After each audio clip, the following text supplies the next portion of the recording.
वहीं एक बड़ी खबर लोकसभा चुनाव से जुड़ी हुई। कांग्रेस की पहली लिस्ट तैयार है और सूत्रों के मुताबिक आज शाम तक आ सकती है कांग्रेस की पहली लिस्ट।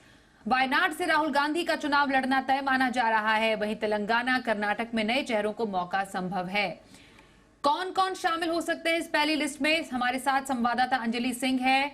अंजलि, शाम तक पहली सूची आ सकती है कांग्रेस की लोकसभा चुनाव के उम्मीदवारों की, और कौन कौन से खास नाम, खास चेहरे इसमें शामिल हो सकते हैं?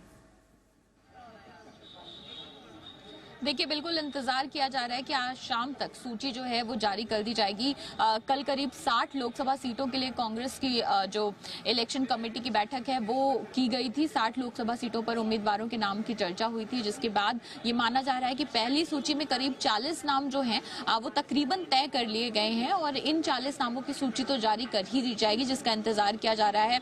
जहां तक बात करें नामों की, तो वायनाड सीट से जो सूत्र बता रहे हैं कि राहुल गांधी फिर से अपनी इसी सीट को रिटेन करेंगे, यानी वहां से अपनी उम्मीदवारी जो है वो फिर से उस सीट से चुनाव लड़ेंगे। और इसके साथ ही दूसरा नाम जो शशि थरूर का है, तिरुवनंतपुरम की सीट से, उनको भी रिपीट किया जा सकता है। इसके अलावा दिल्ली की जहां तक बात करें, चूंकि 3 लोकसभा सीटें हैं यहाँ पर कांग्रेस के पास, क्योंकि वो आम आदमी पार्टी के साथ गठबंधन में है, तो यहाँ पर काफी मंथन करना पड़ा, क्योंकि हर लोकसभा सीट पर यहाँ पर करीब 2 से 3 उम्मीदवार जो हैं कांग्रेस के जो प्रबल दावेदार हैं, और यहाँ पर पार्टी को ये भी देखना होगा कि किसी के बीच में किसी तरह का रिफ्ट ना आए। तो इन तमाम चीजों को देखते हुए दिल्ली की सीटों पर भी मंथन किया गया है, जिसमें खासतौर पर बात करें अगर चांदनी चौक सीट की, जिसमें जेपी अग्रवाल और अलका लांबा के बीच में कड़ी टक्कर मानी जा रही है, यानी इन दोनों में से कोई एक चांदनी चौक लोकसभा सीट से चुनावी मैदान में उतर सकता है। और इसके साथ ही अन्य जो कद्दावर नेता है, अरविंदर सिंह लवली की हम बात कर ले, या फिर नॉर्थ वेस्ट सीट जो कि रिजर्व सीट है, वहां से उदित राज की बात कर ले, दिल्ली के पुराने कांग्रेसी नेता जो रहे हैं राजकुमार चौहान,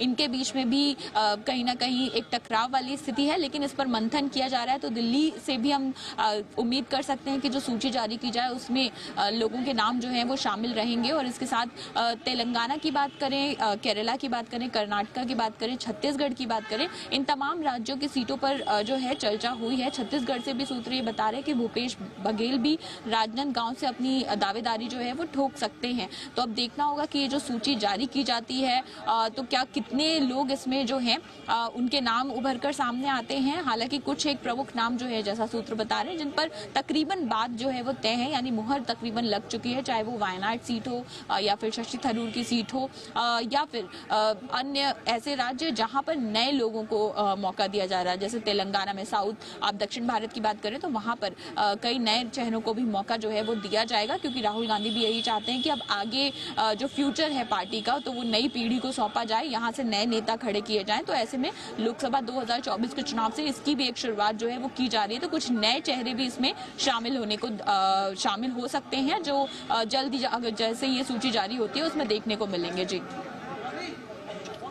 जी बिल्कुल। तो ये शाम तक स्थिति साफ हो जाएगी कि कांग्रेस की पहली लिस्ट में किन किन नाम, कौन कौन से नाम शामिल हो सकते हैं। नजर बनाए रखिए अंजलि, आपसे जानकारी हम लेंगे।